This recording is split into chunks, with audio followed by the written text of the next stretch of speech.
தொடர்ந்து நாம் கற்றுட்டே இருக்கிறனால, பல விவசாயிகளுடைய தொடர்பு இருக்கிறதுனால மண்ணை மேம்படுத்துகிறோம், விவசாயத்தை மேம்படுத்துகிறோம், சைமல்டேனியஸாக பொருளாதார மேம்பாடும்.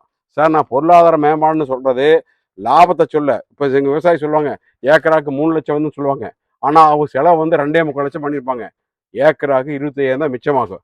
ஆனால் நான் இங்கே பொருளாதார மேம்பாடுன்னு பேசுகிறது நிகர லாபம். அப்போ நிகர லாபங்க குறைஞ்சது ஏக்கராவுக்கு கிட்டத்தட்ட 1 லட்சத்துலேருந்து முன்பின் வருங்க. இது குறைவே இல்லை எப்பவுமே. ஏன்னா நம்மளுக்கு தண்ணி செலவு குறைவு, ஆட்கள் செலவு குறைவு, இன்புட் செலவு குறைவு. அதனால் வர்ற நிகர லாபம் கண்டிப்பாக ஏக்கராவுக்கு 1 லேக் முன்பின் தான் இருக்க முடியாது, குறையாதுங்க.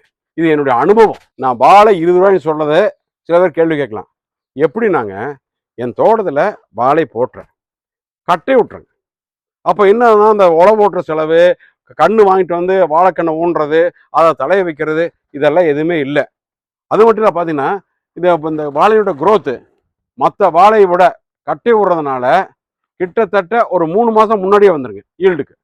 அப்போ என்ன ஆகுனாங்க, ஒரு வாழைக்கு மொத்தமாக நான் பண்ணுற செலவு 20 ரூபா தான். அதாவது இதில் ஏதாவது இந்த சருகா இருக்கிறது, அதில் ஏதாவது பூச்சி விரட்டி அடிக்கிறது, இந்த மாதிரி பண்ணுறது ஒரு வாழைக்கு 20 ரூபா தான். ஆனால் ஆர்கானிக் ஃபார்ம் இல்லாமல் இன்ஆர்கானிக் ஃபார்ம் பண்ணுறவங்க தொடர்ந்து அழிச்சழிச்சு போகிறதுனால வாழைக்கண்ணு உழவு போட்டதுலேருந்து கண்ணு ஊன்றதுலேருந்து ஈல்டு வரைக்கும் பார்த்தீங்கன்னா மினிமம் 120 ரூபா பண்ணிடுவாங்க. 100 ரூபாய் கண்டிப்பாக குறையாது.